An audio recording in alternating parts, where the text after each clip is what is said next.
we heavily spoke about the whole AI coming into play.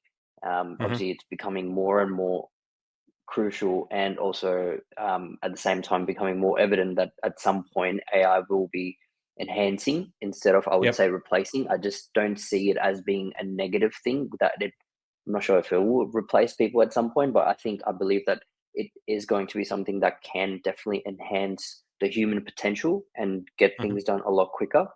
In the recruitment industry, how do you believe AI is it going to change the industry in certain ways? Do you see replacement of jobs in future? What do you think about that? Um, I see.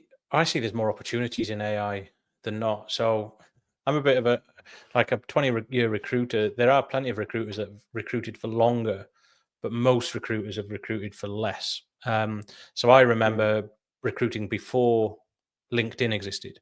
So if I had a job for a foreman vacancy, if I didn't have any foreman on my database, I would get out the yellow pages, I'd pick a like a supplier like Coates Hire or some skip hire organization.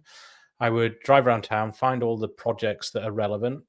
If there's no signage up on the wall about who the foreman or the site manager is, I'll ring up the organization, ask to speak to the foreman on the site address, say that I'm from a hire company and I've got something to drop off. Who's the foreman? What's their number? Because I need to call them. So you'd have to have a really old school way of name gathering, phone number gathering, and then making the introduction call totally cold.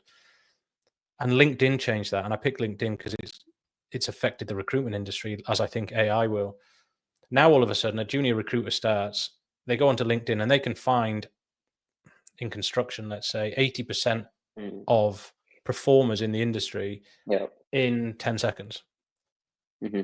So you think, oh, well, now you can access people's data easy. It should be an easier job. Well, actually, it's not, because what happens is those 80% of people on there, they're all getting hit by recruiters way more often. So they Mm, become neutral to somebody reaching out to them. It just happens every day. It's not important. No, no, no, no, no. So on one hand, it's yeah. easier, but on the other Yeah. hand, it's made it harder because people are less Hmm. engaged on LinkedIn messages. And I think AI is come into recruitment quite a lot. So there's new databases that tie into LinkedIn. So you might run a search on LinkedIn, you might find 30 people that suit the job. You don't have their phone number, but you can now pay for software that goes through the internet, finds that person, like finds your email and mobile number,